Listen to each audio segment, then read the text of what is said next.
धार्मिक मान्यता के अनुसार देवउठनी एकादशी के दिन भगवान विष्णु नींद से जागते हैं। इसी दिन से शुभ कार्यों की शुरुआत भी होती है। देवउठनी एकादशी से जुड़ी कई परंपराएं हैं। ऐसी ही एक परंपरा है तुलसी शालिग्राम विवाह की। शालिग्राम को भगवान विष्णु का ही एक स्वरूप माना जाता है। तुलसी शालिग्राम का विवाह क्यों होता है, इसकी शिव पुराण में एक कथा है जो इस प्रकार है। शिव महापुराण के अनुसार पुरातन समय में दैत्यों का राजा दंभ था। वह विष्णु भक्त था। बहुत समय तक जब उसके यहाँ पुत्र नहीं हुआ तो उसने दैत्यों के गुरु शुक्राचार्य को गुरु बनाकर उनसे श्री कृष्ण मंत्र प्राप्त किया और पुष्कर में जाकर घोर तपस्या किया। उसकी तपस्या से प्रसन्न होकर भगवान विष्णु ने उसे पुत्र होने का वरदान दिया। भगवान विष्णु के वरदान स्वरूप दंभ के यहाँ पुत्र का जन्म हुआ। वास्तव में वह श्री कृष्ण के पार्षदों का अग्रणीय सुदामा नामक गोप था, जिसे राधा जी ने असुर योनि में जन्म लेने का श्राप दे दिया था। इसका नाम शंखचूर्ण रखा गया। जब शंखचूर्ण बड़ा हुआ तो उसने पुष्कर में जाकर ब्रह्मा जी को प्रसन्न करने के लिए घोर तपस्या की। शंखचूर्ण की तपस्या से प्रसन्न होकर ब्रह्मा जी प्रकट हुए और वर मांगने के लिए कहा। तब शंखचूर्ण ने वरदान मांगा कि मैं देवताओं के लिए अजय हो जाऊं।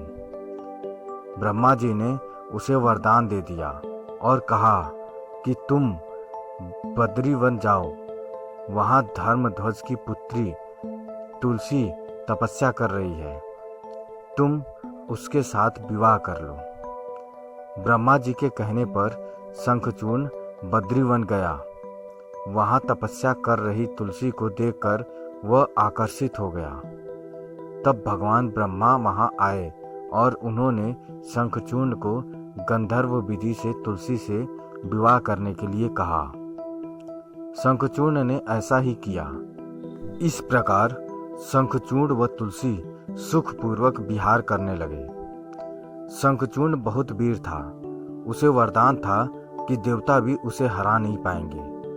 उसने अपने बल से देवताओं, असुरों, दानवों, राक्षसों, गंधर्वों, नागों, किन्नरों, मनुष्यों तथा त्रिलोकी के सभी प्राणियों पर विजय प्राप्त कर ली। उसके राज्य में सभी सुखी थे।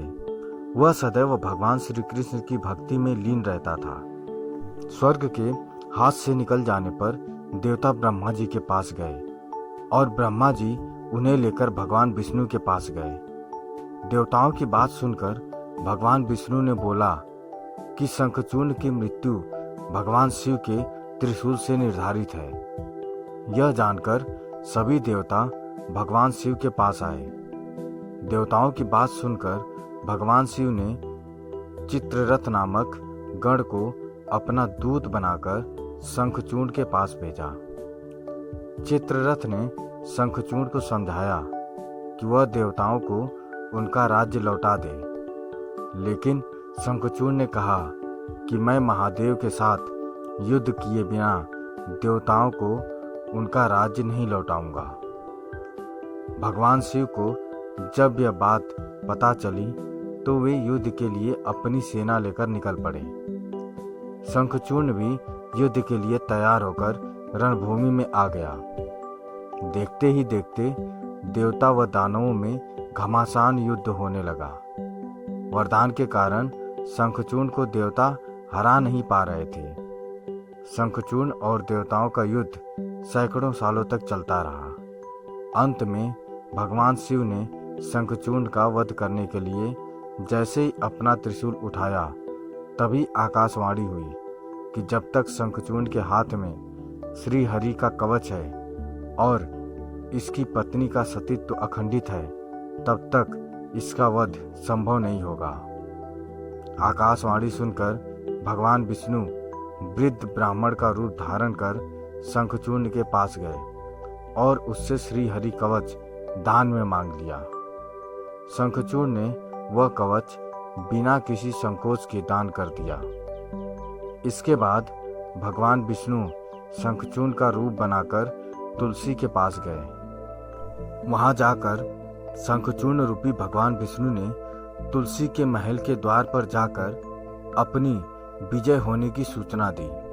यह सुनकर तुलसी बहुत प्रसन्न हुई और पति रूप में आए भगवान का पूजन किया, वह रमण किया।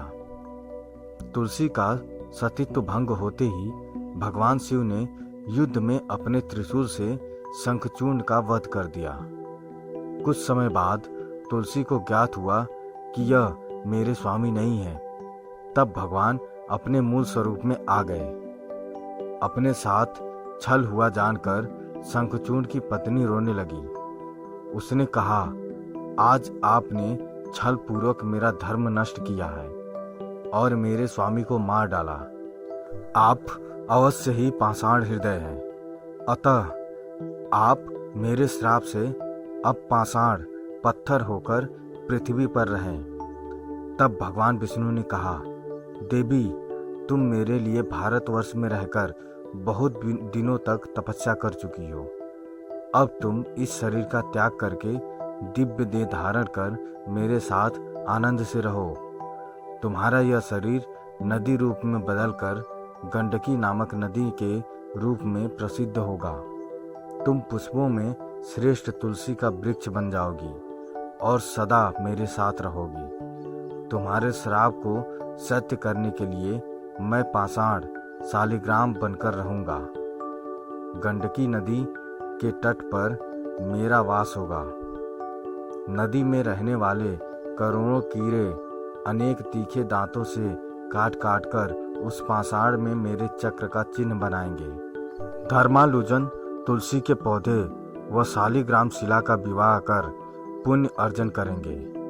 नेपाल स्थित गंडकी नदी केवल इस नदी में ही मिलते हैं शालिग्राम।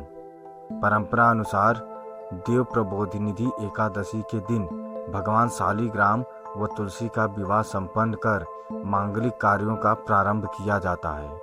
मान्यता है कि तुलसी शालिग्राम के विवाह कराने से मनुष्य को अतुल्य पुण्य की प्राप्ति होती है। दोस्तों, तुलसी और शालिग्राम के विवाह की यह कहानी आपको कैसी लगी, हमें कमेंट करके ज़रूर बताएं। अगर अच्छी लगी तो शेयर करें, सब्सक्राइब करें और लाइक करें।